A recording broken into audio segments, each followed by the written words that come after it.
안녕하십니까, 임정원입니다.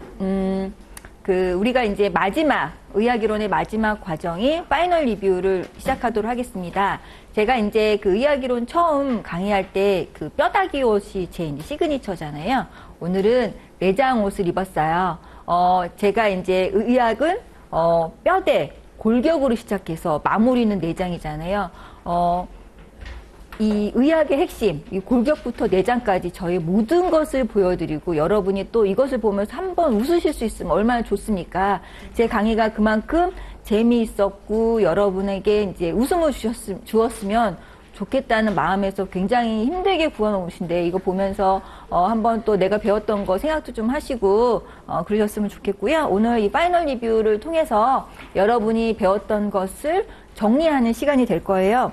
사실 이 파이널 리뷰는 우리가 이제 한 상해 한 60개 정도, 질병 50개 정도 제가 꼭 알아야 할 것들만 정리를 했습니다. 여기서 물론 다 나오면 좋겠지만 평균적으로 한 7, 80%는 여기서 나온다고 보시면 돼요. 그래서 내가 시험장에 들어갈 때 갖고 갈 수 있는 자료로 활용하시면 됩니다. 그래서 내가 여기에 있는 것은 반드시 알아야겠다. 단 정확하게 알아야겠다는 마음으로 공부하시고, 사실 제가 이런 거 준비할 때 다른 학원의 모의고사나 이런 것들, 그리고 기출 4년 이전 거의 모의고사는 웬만하면 다 담으려고 했기 때문에 아마 여기 뭐 모의고사 막 구하실 시간에 이거 한 번만 더 보시는 것이 어쩌면 더 효율적이지 않을까 생각을 합니다.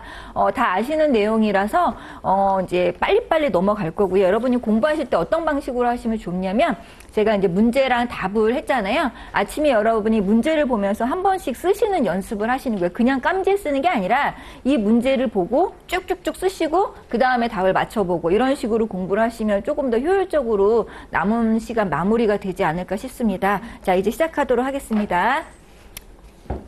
자, 관절의 이제 분류입니다. 우리가 이제 그 뼈의 어떤 기능, 이런 것들 기출로 나온 적 있고요. 관절의 이 내용, 해박적인 내용은 예전에 활막관절에 대해 설명하라는 내용이 2018년도인가 이제 그때 19년도에 나온 적이 있습니다. 관절은 조직학적으로 크게 세 가지가 있는데요. 활막관절, 섬유관절, 연골관절이 있고, 활막관절에 대한 내용이 기출로 나왔습니다. 그래서 요 세 가지는 정확하게 알고 계셔야 되고요. 뭐 활막관절 우리가 알고 있는 관절낭과 있고, 이제 관절 연골이 있고, 두 개의 뼈가 연결되는 주로 이제 가동관절에 해당하는 거고요. 섬유관절은 이제 결합이라는 표현을 쓰죠. 그래서 원위인대, 경비인대, 결합, 뭐 두 개의 봉합, 뭐 이런 것들이 이제 섬유 관절에 해당하고, 연골관절은 뭐 추간판, 치골결합 뭐 이런 것들이 연골관절에 해당한다 할 수 있다. 자, 이렇게 제가 얘기를 하잖아요. 이런 것들을 보면서 제가 이제 이렇게 연상법을 한단 말이에요. 여러분도 공부하실 때 요거는 뭐가 있고 뭐가 있고 뭐가 있고를 쭉쭉쭉쭉 연상법을 통해서 공부하시면 정리가 훨씬 더 잘 되실 겁니다. 자, 관절은 우리가 이제 뭐 운동의 관절면에 따른 분류, 운동축에 따른 분류, 조직학적 분류, 그리고 운동성에 따른 분류, 이렇게 나눌 수가 있습니다. 그래서 가동관절과 부동관절로 나눌 수가 있고, 과동관절은 활막관절이 해당하고, 부동관절은 뭐 결합, 아까 얘기한 이제 섬유관절이 여기에 해당한다 할 수 있습니다. 관절면의 모양에 따른 분류는 대부분 이제 이 가동관절, 활막관절에 해당하는데요. 하나씩 살펴보면, 자, 6가지가 있습니다. 하나씩 보도록 하겠습니다. 맨 처음에 운동 범위 제일 많은 거 뭐가 있죠? 구상관절. 구상관절은 굴곡, 신전, 내전, 외전, 내해전, 외전이 있고, 견관절, 고관절이 해당한다. 이 중에서 우리 몸의 운동 범위가 가장 큰 것은 뭐다? 견관절이다. 그래서 탈구도 제일 많이 된다. 자, 그 다음 경척관절입니다. 경척관절은 지난 시간에 모의고사 문제로 냈죠. 운동축이 하나인 것으로서 주로 굴곡신전이 되고, 우리 몸에 어떤 것들이 경척관절에 해당해요? 주관절, 그리고 슬관절, 족군관절, 이런 것들이 해당하고, 자, 차축관절은 뭐 활차관절, 도르래관절이라고 한다. 우리 몸에서 차축관절에 해당하는 거 가장 대표적인 거 2가지가 있습니다. 어떤 게 있죠? 실어, 환축, 축축, 관절, 그리고 또 뭐 있죠? 요척관절이 있죠.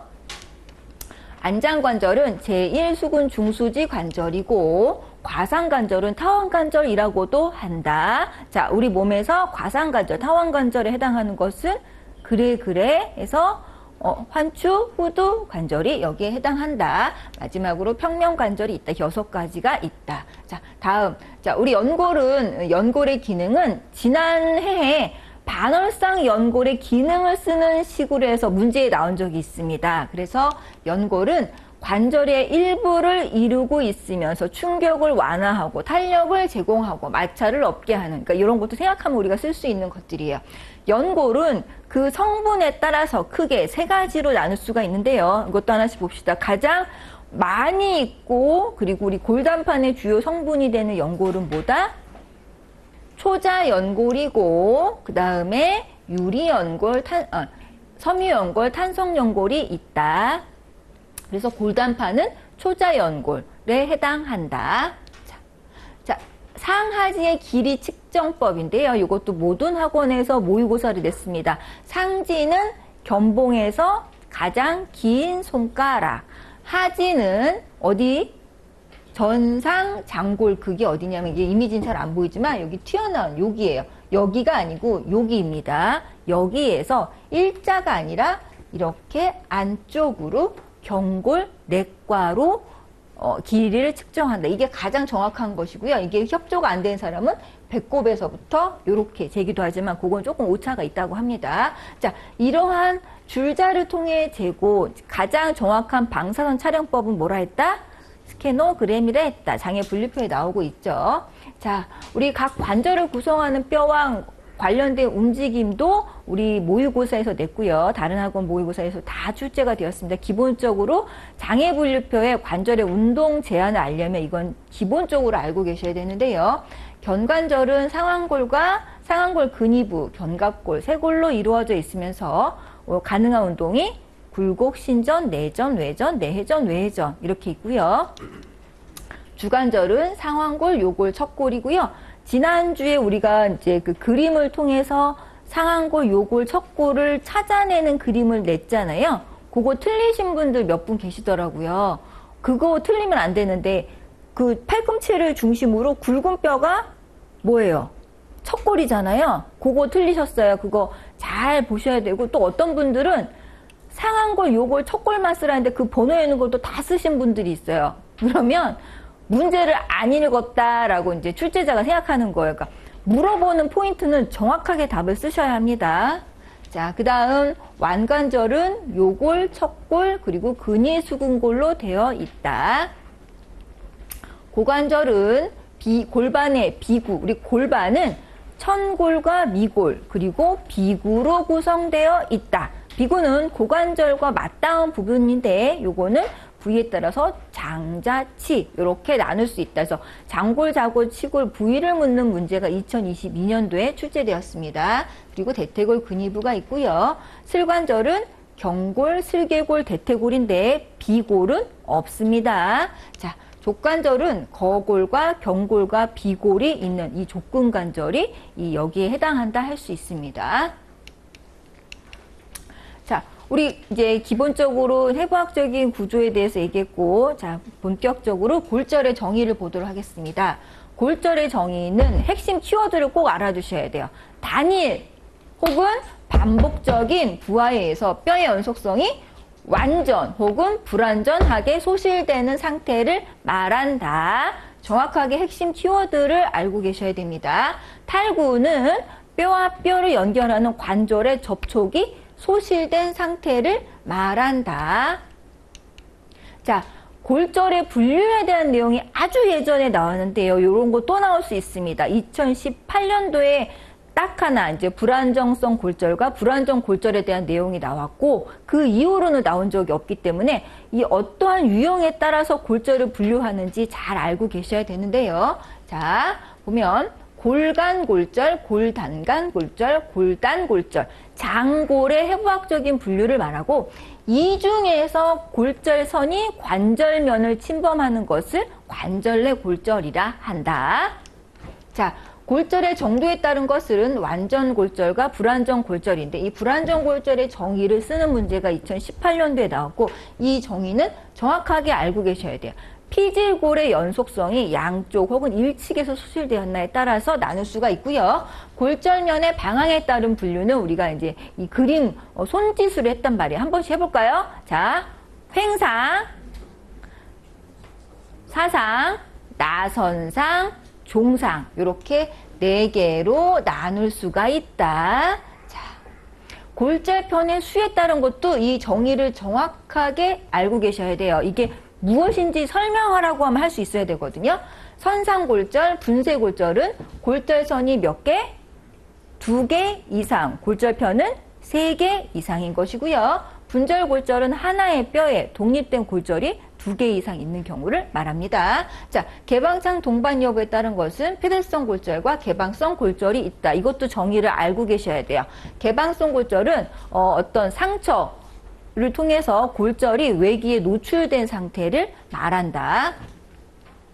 골절의 안정성에 따른 분류, 안정성 골절과 불안정성 골절인데 이 불안정성 골절에 정의를 쓰는 문제가 2018년도에 나왔단 말이에요. 자, 우리가 이제 기출을 낼 때 4년 전까지는 지금까지 나온 적이 없는데 그 전거는 꼭 나왔단 말이에요. 그러니까 이런 것도 2018년도에 나왔으면 이제 5년 됐잖아요. 이런 거 나올 수 있습니다. 그래서 불안정성 골절은 뭐냐면 정복을 해도 다시 어긋날 가능성이 있는 상태의 골절을 말한다. 자, 골절편의 전이에 따른 분류는 전이성 골절과 비전이성 골절을 나누는데 전이성 골절은 완전 골절이면서 전이된 골절을 말하니까 2개가 이제 떨어진 상태를 말하는 거죠.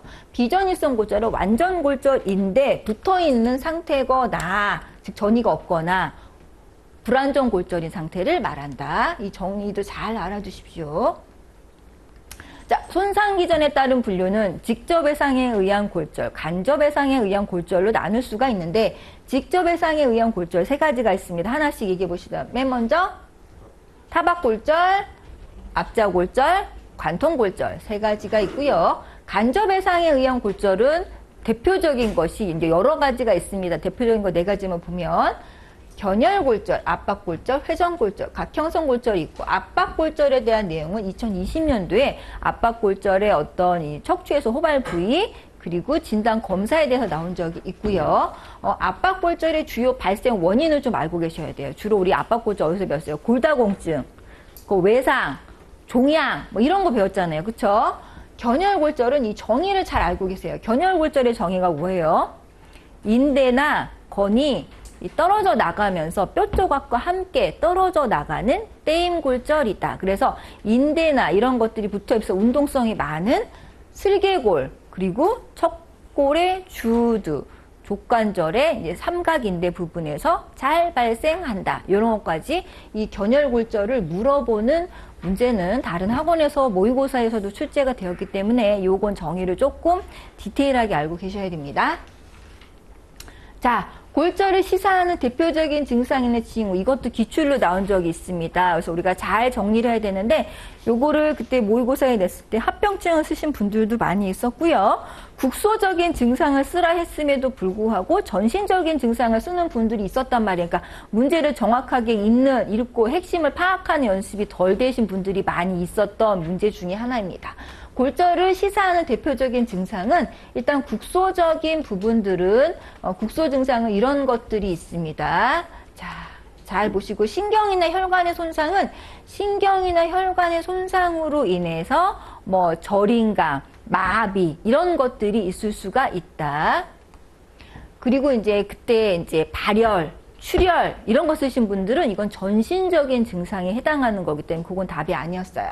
자, 골절의 치유에 영향을 미치는 이제 기존에 나왔기 때문에 이건 패스하고요.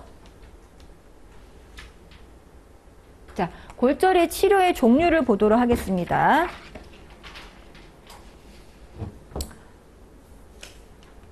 골절의 치료는 크게 비수술적인 방법과 수술적인 방법이 있다. 비수술적인 방법은 도수 정복 및 고정에 해당하고요. 견인은 이렇게 당기는 것을 말하죠. 고정은 부목을 통해서도 할 수 있고 석고붕대를 통해서도 할 수 있다. 자, 수술적인 방법은 관열적 수술과 비관열적 수술이 있는데요. 그 나누는 방법을 잘 알아주세요. 관열적과 비관열은 어느 부위에 노출? 골절 부위를 노출하냐, 그렇지 않느냐에 따라서 관열과 비관열로 나눈다. 특히 비관열은 일단 비관열적 도수 정복을 한 이후에 고정만 수술을 하는 거예요. 그래서 대부분이 폐쇄적 정복 및 내고정 이런 식으로 수술명이 부여가 되게 돼요. 네.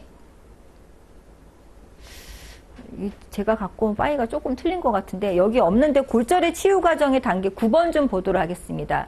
골절의 치유 과정의 단계는 우리가 앞자따기로 염복제 이렇게 외웠단 말이에요. 그래서 염증기, 보건기, 제형성기로 나눌 수가 있고 보건기에서 가장 특징적인 것이 가골이 나타난다. 그래서 염증기가 오래 지속이 돼서 보건기로 넘어가지 않으면 그냥 그 사람은 감염의 상태예요. 골수염 뭐 감염이 된 거고 그게 끝난 상태예요. 염증은 없지만 가골이 없는 것은 보건기가 진행이 되지 않은 상태를 말해요. 모의고사 할 때 이 부분을 좀 많이 이제 헷갈려 하신 분들이 계셨어요. 자, 제형성기는 가장 마지막에 일어나면서 가장 긴 단계를 말합니다. 그래서 요 세 개는 잘 알고 계셔야 돼요. 예전에 기출로 나온 적이 있습니다. 자, 도수정복은 이제 비관열적인 이제 비수술적인 방법 중에 가장 대표적인 건데요.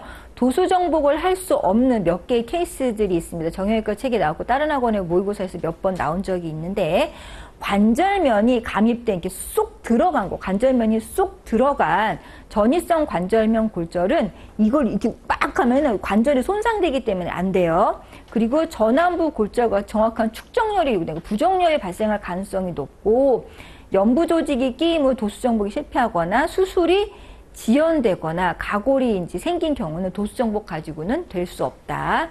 자, 수술 치료의 절대적인 적응증과 금기증도 보도록 하겠습니다. 수술의 적응증은 요걸 잘 모르겠으면 우리가 이따가 얘기할 수술의 시기에 따른 분류에 좁게 이런 집합체로 보시면 돼요.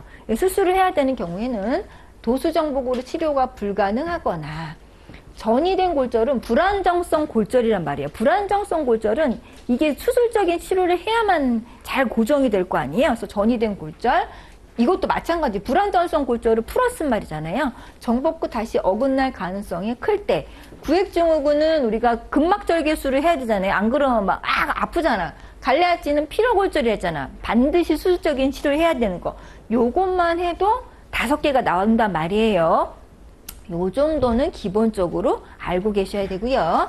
금기증은 심한 골다공증 이런 사람은 이게 고정이 잘 안 된단 말이에요. 우리 제가 바닷가 모래 굵은 모래 이렇게 막대기 꽂으면 잘 고정 안 된다 했잖아요. 그런 식으로 심한 골다공증은 고정이 사실 잘 되지 않기 때문에 이걸 해도 큰 이득이 없기 때문에 그런 거고 골다공증 수술해도 큰일 난다 이건 아니에요. 그리고 심한 화상이나 감염이 있으면 이 구축이 되어 있기 때문에 그리고 감염이 있어서 이제 수술 과정 중에 오히려 감염이 심해질 수 있기 때문에 안 되고요. 이런 경우 분쇄가 심한 것도 사실은 당장은 하면 안 돼요. 일단 이 뼈 조각이 조금 가라앉는 외고정을 한 이후에 수술적인 치료, 내고정을 해야 하고요. 이런 경우 마취를 견뎌내기 어려운 고령이거나 간 기능이 안 좋은 사람들, 이런 사람들은 수술의 금기증에 해당합니다. 그래서 적응증, 금기증 몇 가지 정리해서 알아두셔야 되고요. 자, 수술의 응급 정도에 따른 분류 굉장히 중요합니다. 이거 예전에 기출을 하는데 한 번도 이 책에서 나온 적이 없습니다. 응급수술은 4가지가 있는데요. 자, 봅시다.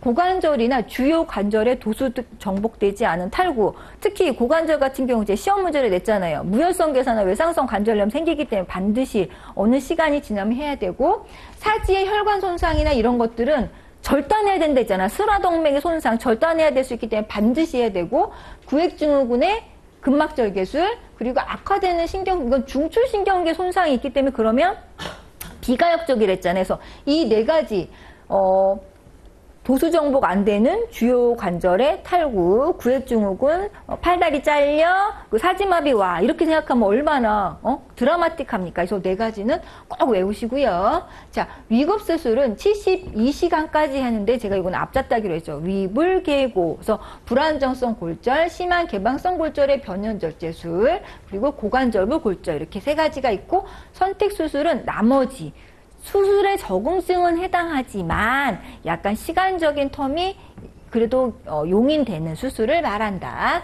자, 골절의 합병증을 보도록 하겠습니다. 골절의 합병증은 전신적인 합병증과 국소적인 합병증으로 나눌 수가 있습니다. 이것도 내가 나누어서 개념 정리를 해야 됩니다. 전신적인 합병증은 골절로 인해서 혹은 꼭 골절이 아니더라도 내 몸의 전신적인 상태, 뭐 감염이나 이런 것들, 쇼크, 출혈, 압계증후군, 지방색전증, 뭐 가스계저, 파상풍 이런 것들이 전신적인 합병증이 될 수 있고요. 특히 지방색전증은 아주 오래전에 2014년도에 모의고사로 나왔고 나온 적이 없습니다. 개념을 잘 알아두시고요. 주진단 기준 제가 모의고사에 냈었었죠. 주진단 기준 뭐가 있어요? 호흡곤란 같은 거 있었고, 그리고 중추신경계 증상, 어떤 뇌 이런 이상이 없음에도 불구하고 의식소실이나 의식변화가 있고, 마지막으로 점상출혈, 점성발진 3가지가 있다. 자, 여기 나와 있죠. 호흡기계 증상, 중추신경계 증상, 점상출혈, 이 3가지 주요 증상은 꼭 알아두십시오. 자, 이 신부정맥 혈전증도 전신적인 합병증에 해당하는데요. 신부정맥 혈전증은 하지에 신부정맥의 혈전이 생겼 상태를 말합니다. 여기까지가 신부정맥 혈전증인데 이것이 떨어져 나가서 폐동맥을 막는 그 상태가 되면 그거는 폐동맥 색전증이에요. 그래서 신부정맥 혈전증과 폐동맥 색전증을 비교했을 때 신부정맥 혈전증은 죽는다, 안 죽는다?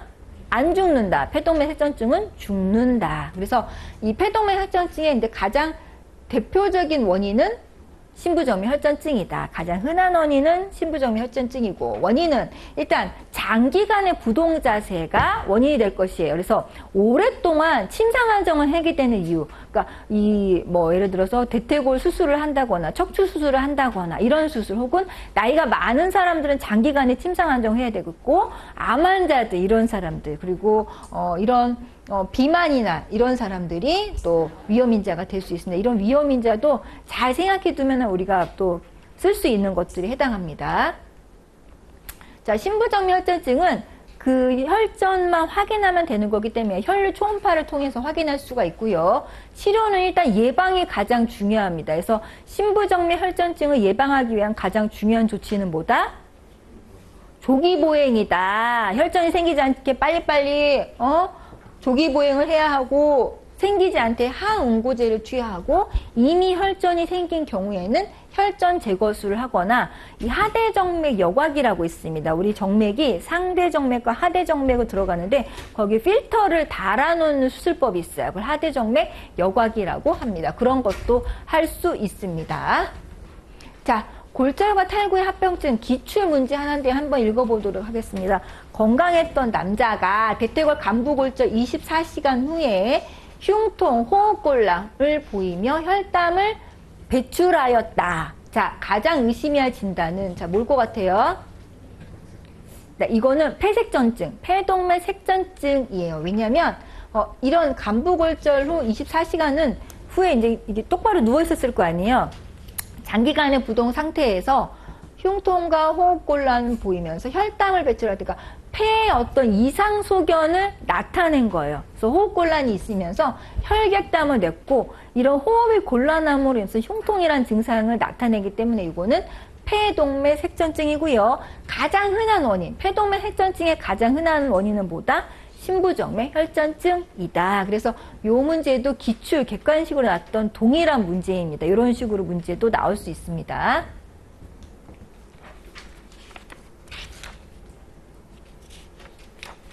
자, 관절 강직을 보도록 하겠습니다. 17번이죠. 관절 강직도 예전에, 아주 예전에 나오고 한 번도 이체에서 2014년도인가 6년도에 나오고 이후로 나온 적이 없습니다.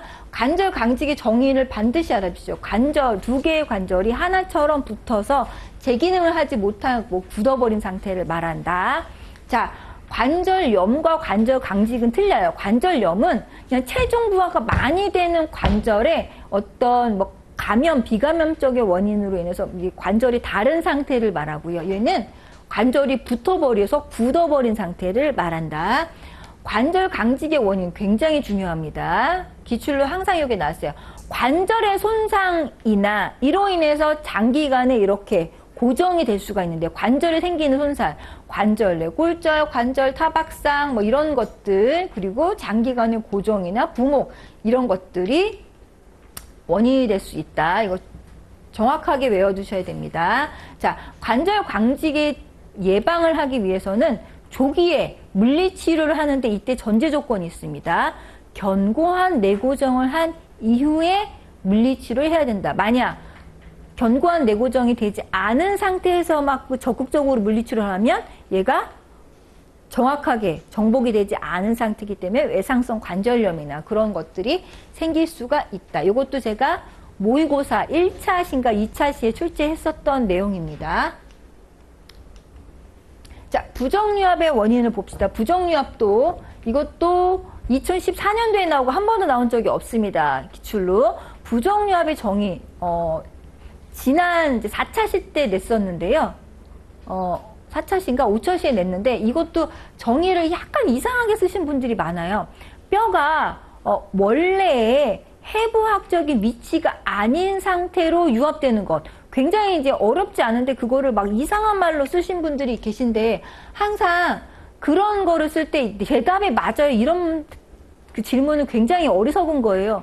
내가 이렇게 공부하면 되는 왜 내 방식대로 공부해서 답을 왜 나한테 맞추려 하세요? 그러지 말고 이 답을 외우시면 돼요. 정확한 해부학적인 위치, 원래 해부학적 위치가 아닌 상태로 유압되는 거, 여기까지만 쓰시면 되는데 구구절절 막 뭘 쓰셨더라고요. 그러실 필요 없습니다. 부정유압은 이렇게 원래 해부학적인 위치인, 정상적인 해부학적 위치가 아닌 상태로 유압되면서 세 가지 변형을 나타낸다. 지단축, 회전각 형성, 그리고 유압각 형성, 회전 변형, 이 세 가지를 나타내고 반드시 수술적인 치료가 필요한 것은 회전 변형이다. 자, 부정유압의 원인도 제가 그렇게 재미있게 알려드렸는데 불유압의 원인을 쓰신 분들이 너무 많았어요. 불유압의 원인과 부정유압의 원인은 약간 달라요. 부정유압은 부적절한 정복, 불충분한 고정이 가장 핵심이에요. 반면 불유압은 감염이나 이런 것으로 인해서, 그러니까 심한 손상이 있으면 또 감염이 생기고 그러면 유압이 잘 안 될 거 아니에요. 약간 포인트가 다르단 말이에요. 그래서 보면 제가 중심부 불고안이라고 그렇게 재미있게 알려드렸는데 그것도 안 쓰시고 막 본인의 의지대로 막 쓰신 분들이 많은데 제가 재밌게 알려드렸잖아요. 중심부 불고안, 중추신경계의 손상으로 인한 경영성 마비, 왁 이런 상태에서 정복하거나 심한 연부저지 손상을 동반한 골절이거나, 부는 부적절한이 아니고 부정확한이에요. 악작다게 최대 이제 이 폐야, 폐. 부가 부적절한, 부정확한 정복 혹은 부적절한 정복, 정복이 정확하지 못했다. 그리고 불충분한 고정, 고정의 시간이 짧았다. 그리고 환자의 부주의, 이런 것들이 부정유압의 원인이다. 이 불유압의 원인이라 막 섞어 써서 막 내다 맡겨줘요 이러시면 곤란합니다. 자, 불유압은 반면에 유압 자체가 되지 않은 상태를 말하는데요. 원인은, 이거는 이제 주로 감염이 많은 경우를, 그러니까 감염이 많은 상태들을 얘기해요. 심한 연부조지 손상을 동반한 개방성 골절, 당연히 감염이 많겠죠. 감염으로 인한 골수염, 분쇄골절로 당연히 이것도 감염이 많겠고, 또한 제가 뭐가 끼면 이게 본드가 안 붙는다 했잖아.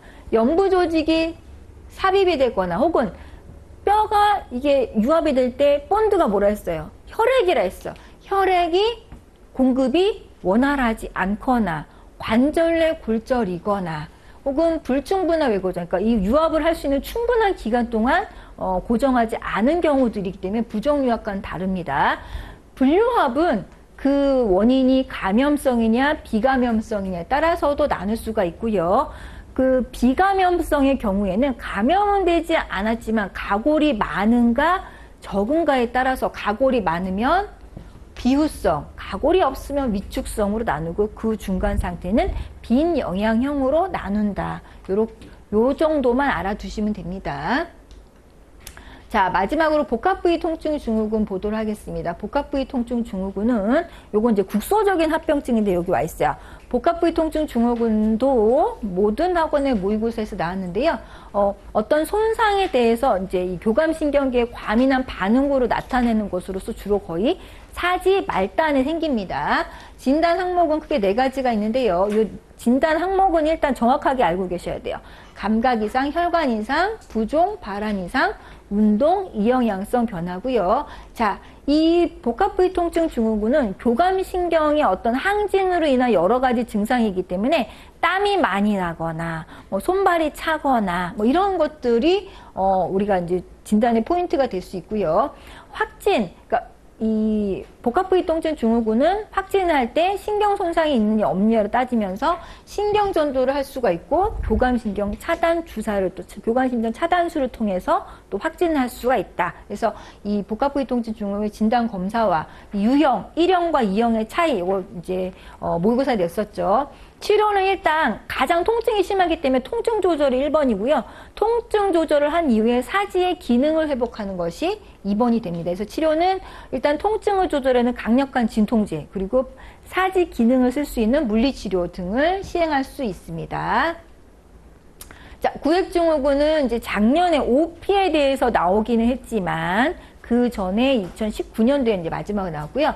구획증후군은 사지에 한정된, 그러니까 얘는 이제 거의 폐쇄성 골절에서 생겨요. 왜냐면 틈이 없어야 되거든.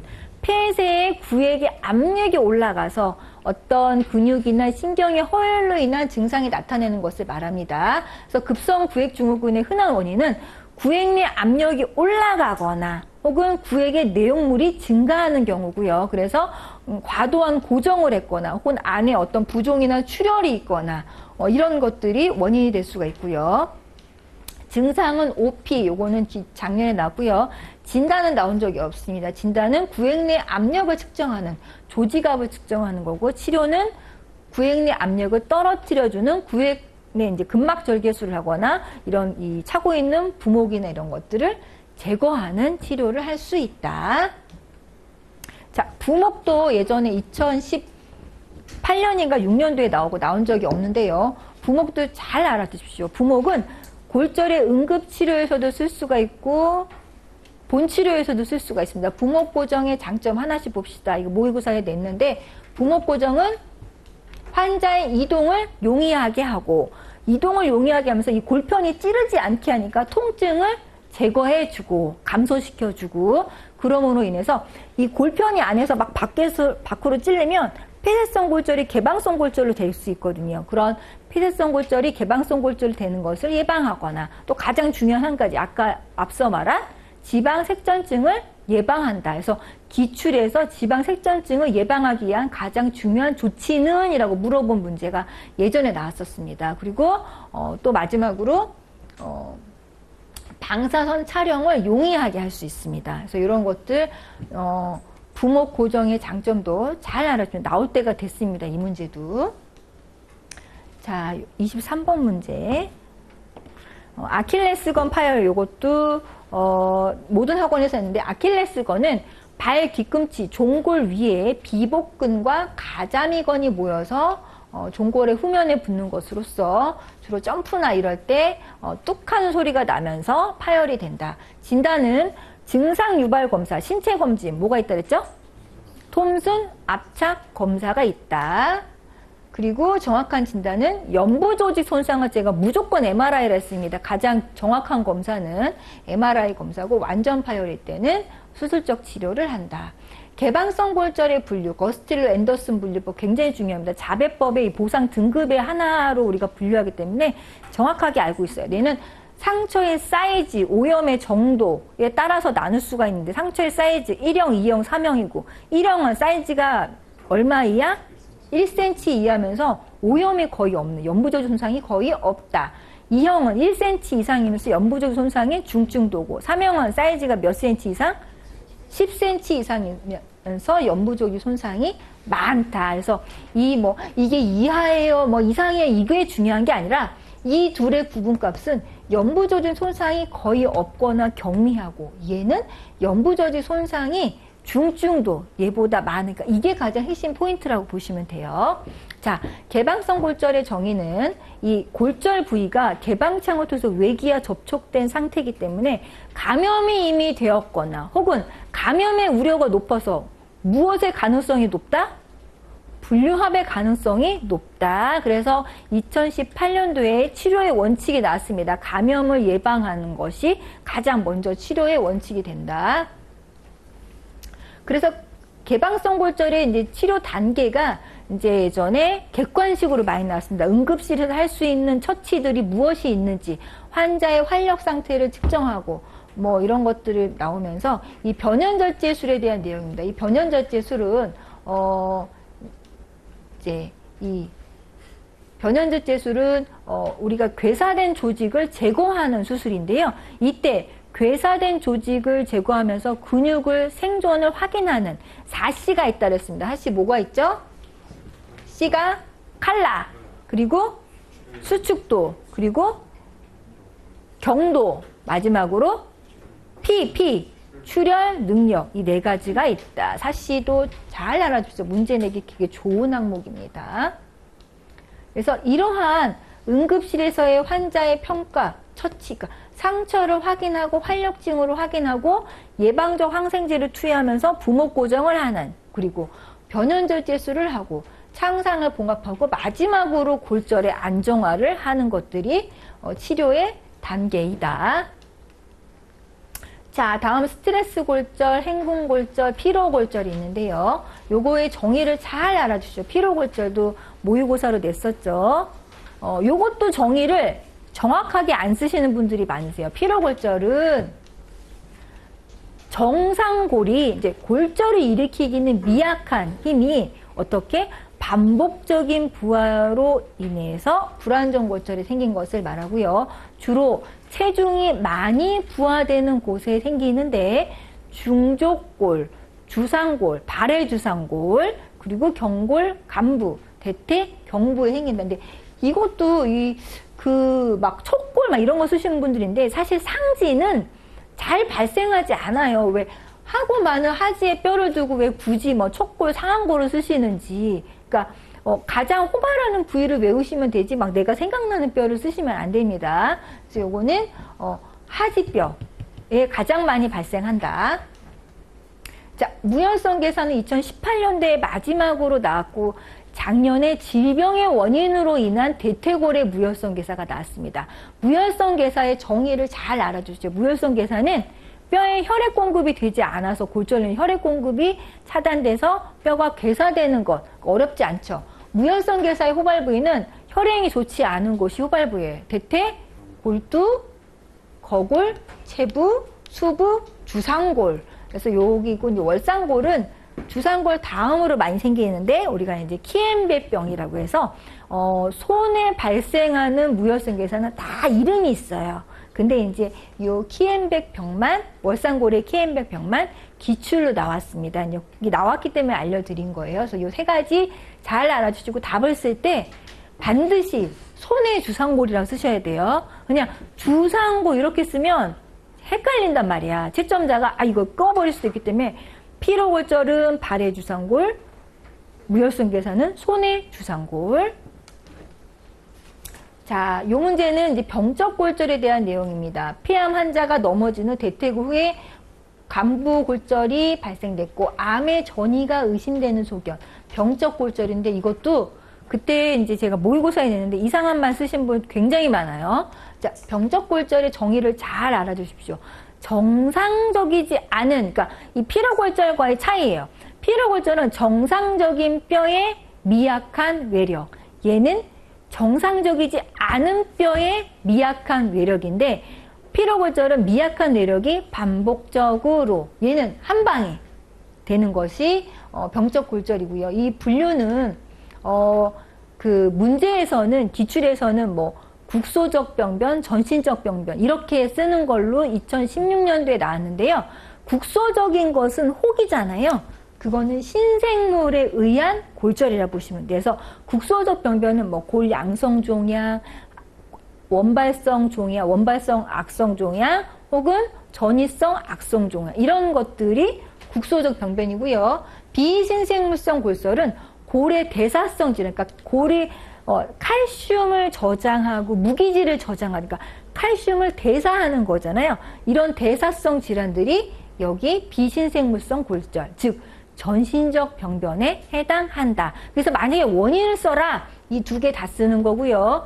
신생물에 의한 거, 비신 이렇게도 물어볼 수 있고 국소적, 전신적 이렇게 물어볼 수 있습니다. 그래서 비신생물은 골다공증, 골연화증, 그러니까 칼슘의 어떤 순환과 관련이 있는 것들, 이런 것들이 원인이 될 수 있다라는 거. 자, 진단은 방사선 사진, 그리고 골주사는 뼈의 어떤 그런 염증 상태, 혈류 상태 이런 걸 본다 했잖아요. 골주사. 그리고 CT나 조직 검사는 암을 이제 진단하기 위해서 이게 뼈에 뭐 암이 전이가 됐는지 이런 거를 확인하기 위해서 시행하는 검사입니다. 자, 외상성 관절염 굉장히 중요합니다. 이것도 2년에 한 번씩 나오고 있어요. 외상성 관절염은 우리 3범의 관절의 운동장애와 연관성이 많기 때문에, 자, 이거는 이제 이 원인이 관절면의 부적절한 종목, 특히 무릎 관절이나 이런 거 보면 술관절염 생길 수 있고요. 반복적으로 하중 전달에 의한 연골 손상, 부정정렬은 이렇게 무릎 같은 게 축이 부정정렬이 되거나 이런 반복되는 손상들, 이런 것들이 외상성 관절염의 원인이고, 이러한 이유로 봤을 때 다 체중이 부하되는 슬관절, 고관절, 족관절에 많이 발생을 하게 됩니다. 치료는 일단 비수술적인 치료를 할 수 있고요. 수술적인 치료는 절골술. 제가 이제 지난 모의고사 때 이제 이 퇴행성 슬관절염을 냈는데 안 배웠다고 막 그러지만 말로는 설명한 적이 있습니다. 특히 이제 무릎 같은 경우에는 이제 외상성 관절염, 퇴행성 슬관절염 굉장히 잘 발생합니다. 왜냐하면 고관절이나 족관절은 이렇게도 움직이고 이렇게 움직이고 여러 가지 뼈들이 많아서 보상이 잘 되는 반면 무릎은 경골, 그리고 슬개골, 대퇴골, 그러니까 경골과 대퇴골이 중추적인 역할을 하고 운동은 굴곡신전밖에 없기 때문에 다른 관절보다 손상이 잘 된단 말이에요. 그래서 무릎의 관절염이 많이 발생하고 외상성 관절염, 퇴행성 관절염 원인은 다르지만 진행은 똑같다고 보시면 돼요. 그래서 관절의 어떤 방사선 소견상의 사진을 봤을 때 연골이 닳아서 관절의 간격이 좁아지고, 이렇게 체중의 부하가 이렇게 바깥쪽으로 많이 되고 안쪽으로 많이 되고 사람이 똑같이 체중 부하가 되진 않으니까 체중 부하가 많이 되는 곳에 뼈가 맞닿아서 골극이 생길 수가 있고, 그리고 연골이 닳다 보니까 연골 아래 뼈가 골경화가 올 수가 있고 연골 소시 이런 것들이 올 수가 있다 해서 정리하면 관절 간격의 협소, 골의 경화, 연골의 소식, 그리고 뼈가 이렇게 부딪히면서 골극의 형성, 이런 것들이 어떤 퇴행성 변화로 인한 방사선 사진의 소견이고, 그것을 등급으로 나눈 것이 케그레 로렌스, K의 그레이드, 이제 등급이란 말이에요. 그래서 이 K의 그레이드 등급에 따라서 어떤 비수술적 치료를 할지 혹은 인공관절 치환술 수술을 할지 치료의 방향을 결정하는 도구인데, 다 이 방사선 사진을 보고 등급을 나눈 것이에요. 그래서 이거 안 배웠다 하시지만 제가 말로는 이제 설명한 적이 있습니다. 그래서 이렇게 관절면이 좁아진 경우 제가 어떻게 하면 됐어요? 자르면 된다 했잖아요. 잘라서 관절 간격을 맞추면 된다 했잖아요. 그래서 절골술을 하는데 여기가 무슨 뼈예요? 경골이잖아요. 근위 경골 절골술을 가장 많이 하고요. 그리고 많이 하는 것들이 제가 연골을 재생하기 위해서 구멍을 뚫는다 했잖아. 천공술. 그러니까 구멍을 뚫으면 연골에 구멍을 해서 연골이 이제 소생을 하잖아요. 재생. 이런 것들로 인해서 연골의 재생 효과를 가져올 수도 있고, 그리고 마지막으로 인공관절 치환술을 할 수가 있고, 혹은 연골을 다른 곳에 연골을 이식하거나, 혹은 다른 곳에 연골세포를 뽑아서 이걸 배양을 해서 연골세포를 이식하거나 하는데, 그런 것들은 사실 주사기로 하지 않아요. 관절경을 이용해서 모두 관절경을 이용해서 일단 너덜너덜한 관절 연골이 닳았으니까 너덜너덜해질 거 아니에요. 더 너덜너덜해진 관절 연골을 세척하고 이런 가장자리 들어온 것을 잘라주는 변연절제를 한 다음에 기본적으로 얘를 한 다음에 연골을 이식하거나 연골세포를 이식하거나 이런 것들을 하게 되지 막 깨끗하게 청소도 하지 않은 상태에서 이걸 하면 다시 큰 의미가 없잖아요. 그래서 이런 수술들은 대부분 관절경을 이용해서 하기도 해서 수술 등급을 보면 관절경을 이용해서 세척, 변연절제를 하기도 하고 조금 발전하면 그런 다음에 연골세포와 연골을 이식하고 조금 더 세게 한다. 뼈를 자르고 마지막으로 인공관절 치환술을 한다. 이런 수술이 있고요. 요즘 유행하는 골수에서 이제 농축 흡입물을 빼서 하는 거는 주사예요. 주사기를 넣는 거여서 이거는 이제 보험사에서 수술로 보지 않아요. 우리가 골수는 이제 처치를 하는 곳이 있잖아요. 장골. 골반의 장골에서 굵은 주사기로 이걸 빼서 골수 농축을 이렇게 농축물을 원심 분리한 다음에 관절광에 쭉 주사하는 거라 우리 이제 이 관절이 안 좋은 뭐 히알루론산, 히알론 뭐 이런 주사 많이 넣잖아요. 그거와 동급이라는 게 신의료 기술의 평가 항목이지 막 얘를 수술로 대치하는 거는 아니라는 것이 이제 신의료 기술 평가의 그 이제 취지입니다. 그래서 이런 수술을 하게 되고 지난 모의고사 때 이제 관절염을 치료하는 무릎의 관절염을 치료하는 수술을 쓰라고 했는데 반월상 연골을 절제하거나 이런 것들은 사실 반월상 연골 손상과 관절염은 동일하다고 보기 어려워요. 반월상 연골은 외상성으로 손상될 수가 있고 퇴행성 손상될 수가 있는데 관절의 연골 위에 얘는 어떤 보조장치라고 생각하시면 돼서 얘가 손상된 것 자체가 관절염하고 똑같다고 보기는 어려워요. 그래서 얘 반월상 연골 손상은 내가 관절염이라 안 부르고 뭐라 불러? 슬래장의 하나라고 부르잖아요. 그래서 반월상 연골 수술은 관절염 수술은 아니고요. 그리고 무릎을 이식하는 수술은 아직 국내 의료기술로는 발전되지 않은데 막 무릎 이식 막 이런 건 없습니다. 그래서 너무 이제 수술의 범위를 많이 확장하시는데 그냥 간단하게 생각하시면 돼요. 이런 수술들만 있다라는 것까지.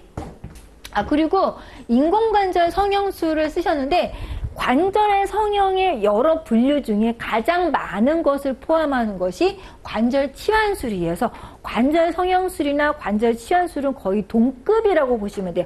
관절을 어떻게 성형할 것인가? 막 관절을 따듬고 이런 게 아니라 골두만을 교체하거나 혹은 이 동그란 요거 관절와를 교체하거나 이런 수술이 많아서 치환술과 성형술은 거의 동급이라 보시면 되고요. 관절 고정술은 우리가 이제 뭐 구사원 관절 이런 데 관절 고정하면 못 움직이잖아요. 그래서 운동성이 많은 부분은 고정을 할 수가 없고 운동성이 필요 없는 곳에 고정을 한단 말이에요. 그래서 대부분이 손가락 요거 하나는 안 움직여도 크게 상관없잖아요. 그 두 개나 있으니까 수지나 발가락의 경우에는 이 고정술을 굉장히 많이 하고요. 또 하는 곳이 추간판. 요거는 뭐 척추체가 여러 개니까 그거 하나 묶어 놓는다고 해서 막 못 움직이지 않단 말이에요. 관절 고정술은 사실 무릎에서는 하면은 할 수가 없어. 움직일 수가 없잖아요. 그래서 움직임이 많은 관절은 관절 고정술의 대상이 아니에요. 효과가 좋지 않아요. 그래서 이런 수술이 있다는 거 알고 계시고요. 자, 우리 쉬었다가 11시에 다시 하도록 할게요.